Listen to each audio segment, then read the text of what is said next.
وَلَئِنْ سَأَلْتَهُمْ مَنْ خَلَقَهُمْ لَيَقُولُنَّ اللَّهُ فَأَنَّىٰ يُؤْفَكُونَ۔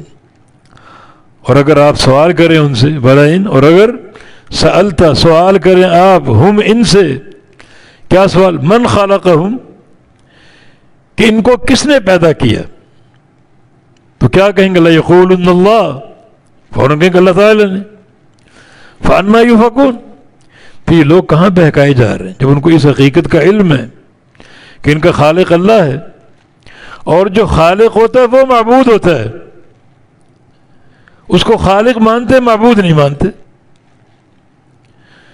کہ خالق کوئی اور و معبود کوئی اور، کوئی تک ہے؟ جو خالق ہے وہی معبود، پیدا کرنے والا ہی سچا معبود ہے، اس کے سوا کوئی پیدا کرنے والا نہیں، تو کوئی معبود نہیں، وہ اکیلا پیدا کرنے والا ہے، وہ اکیلا ہی معبود ہے، معبود حق، اس کے سوا کوئی معبود حق نہیں، سب باطل۔